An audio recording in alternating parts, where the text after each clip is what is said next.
we limit ourselves. And it's only us. There's nobody else that's doing it to you. You've chosen to adopt those beliefs. And once you push yourself outside of that comfort zone, what becomes possible is absolutely miraculous. What is this limiting belief in my case that I'm not a good person? What does it cost me in my past to think this way? What is it costing me in this present moment to think that I'm not a good person? And here's the kicker. If I don't evolve this, if I don't get deliberate, what is it going to cost me in the future to continue to think that I'm not a good person? And the law of attraction is one that works like this. You get back from the universe, from the world, what it is that you put out there in the world. And if you're putting out there into the world that I am not worthy of attracting something beautiful into my life, that the universe will respond back to you with exactly that message. If I'm lying to you about who I am, or I'm lying to you about whatever, there's no starting point. There's a false reality. You have to create the real reality. It would be better for you to act towards an end that makes everything that's good better. That's the best way to live, to make everything that's good better. And maybe to restrict the development of everything that's malevolent and evil within yourself and in the broader world, insofar as you're able to do that. And so I think that's an expression of love, is that because when you love something, you care for it. And the proper attitude towards being, I think, is care. The best thing about life is tomorrow never happens. Yes? If you just know how to deal with what's now, you know how to deal with your entire life. This moment, if you know how to manage your thought, your emotion and your body, the rest drama outside happens. But if this is like this will be joyful and wonderful no matter what's the drama around you. Yes? Oh, what if this happens? What if that happens? Yes, all those things can happen. But you came here to experience life, not to avoid life, isn't it? This is about being able to think like a champion, know what goes on in their heads, understand how you can relate it to your business and whatever you do to take yourself to the next level. And I'll tell you, if you fight with all you have, more often than not, you won't go down at all. You will win. But you have to make that attitude a part of your everyday life. Do the extra repetition. Run the extra mile. Go the extra round. Make the right choices. Give the full measure. Make yourself stronger. Every day, comfort you versus growth you are in a fight. There's a war going on inside you. Comfort you versus growth you. Every day there's a fight, there's a battle, there's a war going on. And you need to decide who's gonna win the fight. It's a daily thing.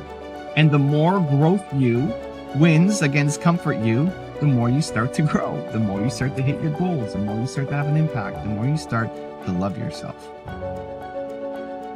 It's painful to understand how much of what you're doing isn't productive. So I'll give you an example. So I've done this a couple of times with classrooms full of students. Usually when I'm lecturing about career development, say, okay, how much time do you waste? So then I get the class to vote. How many of you waste 10 hours a day? It's like 10% of the kids will put up their hands.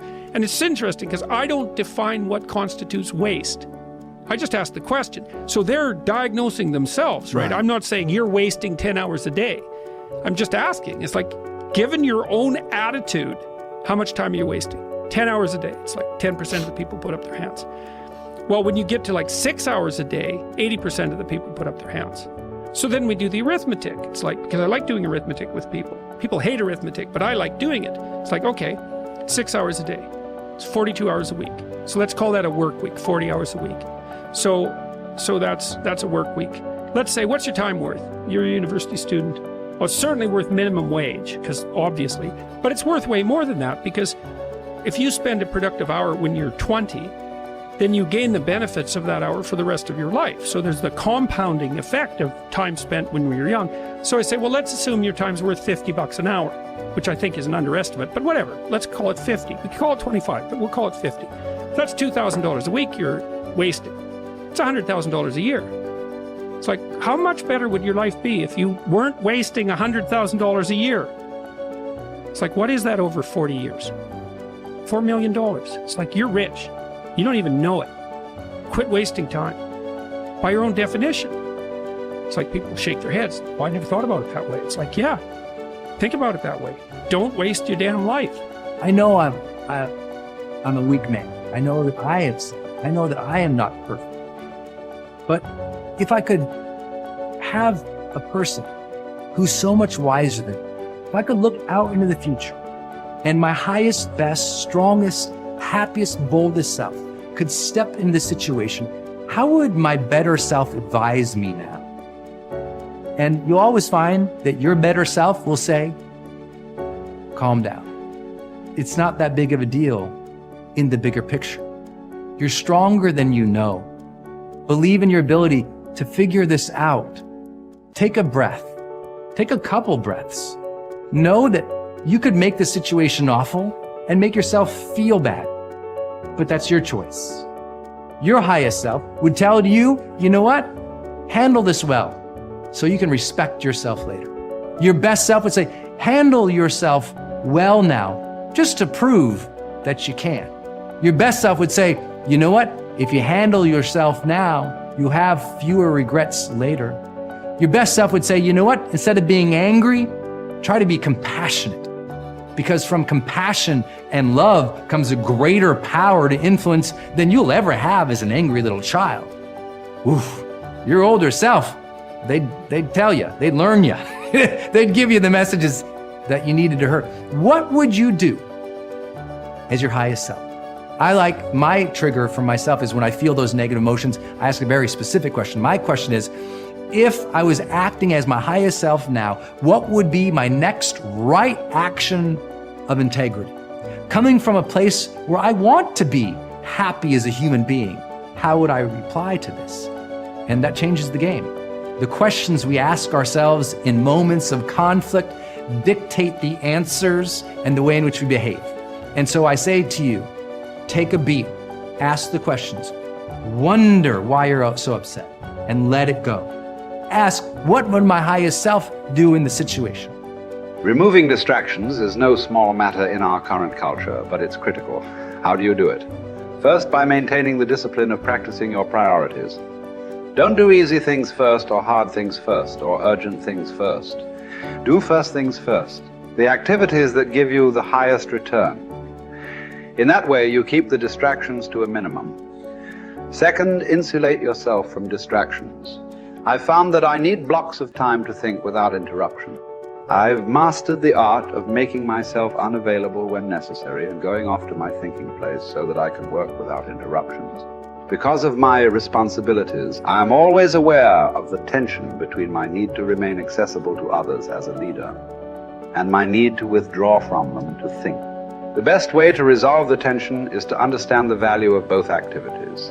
Walking slowly through the crowd allows me to connect with people and know their needs.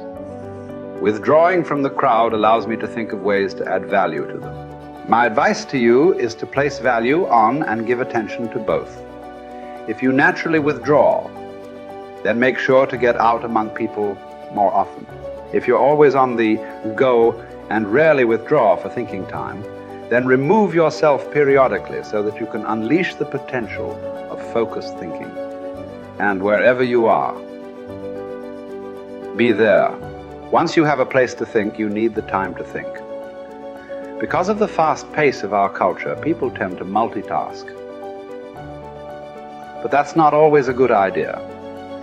Switching from task to task can cost you up to 40% efficiency. According to researchers, if you're trying to accomplish many things at the same time, you'll get more done by focusing on one task at a time, not by switching constantly from one task to another. Ralph Waldo Emerson, the great transcendental thinker, believed concentration is the secret of strength in politics, in war, in trade, in short, in all management of human affairs. To help me concentrate on the things that matter, I work to keep important items before me. One way is to ask my assistant to keep bringing it up, asking me about it, giving me additional information in reference to it. I'll also keep a file or a page on my desk so that I see it every day as I work. That strategy has successfully helped me for 30 years to stimulate and sharpen ideas. If you've never done it, I recommend that you try it. Take a good look at yourself from time to time to see whether you are actually making progress. That is the most accurate measure of whether you are making the best use of focused thinking. Ask yourself, am I seeing a return for my investment of focused thinking time? Is what I am doing getting me closer to my goals? Am I headed in a direction that helps me to fulfill my commitments, maintain my priorities, and realize my dreams?